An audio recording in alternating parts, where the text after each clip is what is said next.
अस्सलामुअलैकुम नाज़रीन कराम। नाज़रीन कराम, सलाहुद्दीन अयूबी एपिसोड 14 का पहला ट्रेलर आ चुका है।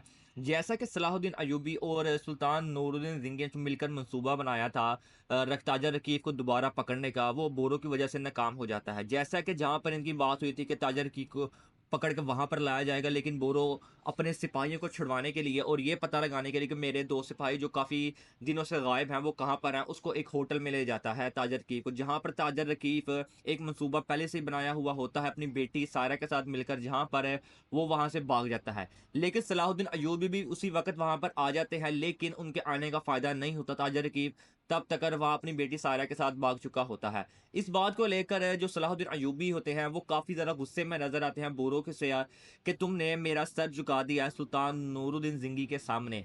जैसा कि सुल्तान नूरुद्दीन ज़िंगी ने पहले ही कहा था कि इसकी सारी जिम्मेदारी सलाहुद्दीन अयूबी पर आएगी अगर कोई भी इसमें गड़बड़ हुई मसले के अंदर, इस मंसूबे के अंदर, और बोरो की वजह सारे का सारा मंसूबा ख़राब हो चुका है।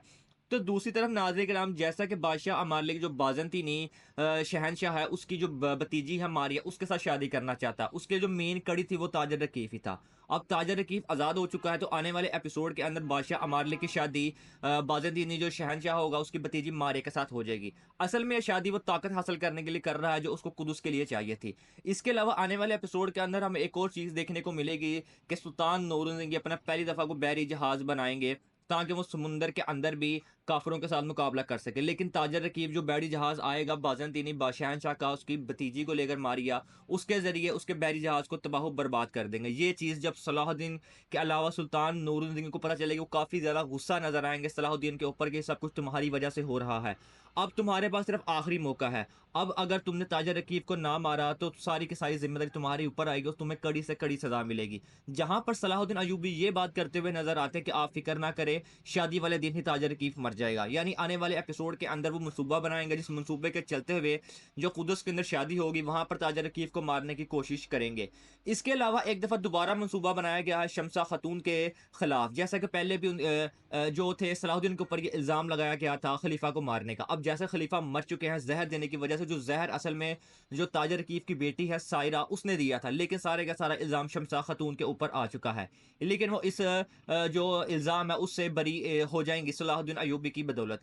इसके अलावा नाज़रीन कराम, सबसे हैरान कर देने वाली चीज़ हमें नज़र ये आती है इस ट्रेलर के अंदर, जब जो बोरो होता है वो उसकी बेटी सारा के साथ मिलकर बात कर रहा होता है, जहाँ पर उसकी बेटी ये कहती है कि मैं कुदस जा रही हूँ। तो वहाँ पर जो बोरो होता है वो इस बात के लिए काफ़ी गुस्से में नज़र आता है कि सारे का सारा जो काम ख़राब हुआ ताजर रकीब की वजह से हुआ, मैं उसको जिंदा नहीं छोड़ूंगा। जहाँ पर उसकी जो बेटी होती है सायरा, वो ये बात करती हुई नजर आती है कि तुम उनको कुछ नहीं कर सकते। लेकिन यहाँ में हमें ये लग रहा है कि अभी तक बोरो को ये नहीं पता कि सायरा जो है वो ताजर रकीब की बेटी है, और इसके पीछे भी जो सायरा होगी उसका कोई ना कोई मंसूबा भी हो सकता है या कोई राज भी हो सकता है जो अभी तक खुल के सामने नहीं आ रहा, जो हो सकता है कि आने वाले एपिसोड के अंदर खुल जाए। अगर नाज़रीन कराम आपको वीडियो अच्छी लगी हो तो वीडियो को एक लाइक ज़रूर कीजिएगा। मिलते हैं आपसे नेक्स्ट वीडियो में, तब तक के लिए अल्लाह हाफिज़।